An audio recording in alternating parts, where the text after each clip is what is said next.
Hero Rajendra Prasad కుటుంబ సభ్యులను మాజీ మంత్రి ఎర్రబెల్లి దయాకర్ రావు కూకట్పల్లిలోని తన నివాసంలో పరామర్శించారు. నేడు గుండెపోటుతో ఆసుపత్రిలో గాయత్రి మృతి చెందడంతో పరామర్శించారు.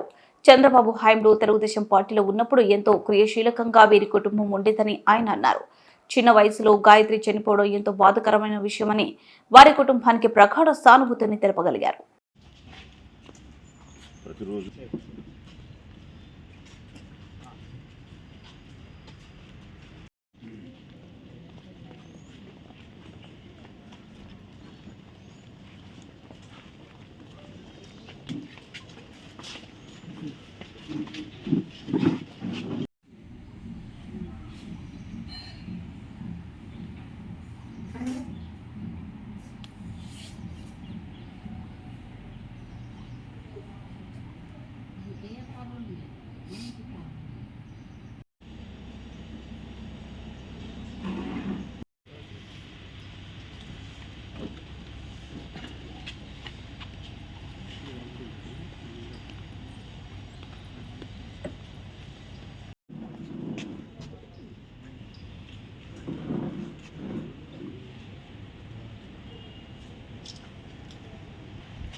ఎందుకంటే ఎన్టీ రామారావు గారు ఉన్నప్పుడు తెలుగుదేశం లోపల చాలా యాక్టివ్గా ఉండేది వీళ్ళ ఫ్యామిలీ అంతా.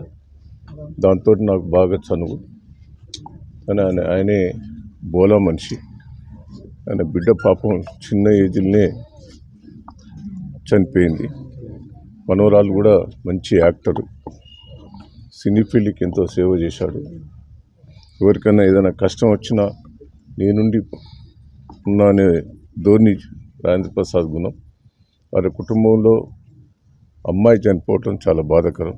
సంతాపం తెలియజేస్తూ ఆ కుటుంబం ధైర్యంగా ఉండాలని భగవంతుని కోరుకుంటున్నాను.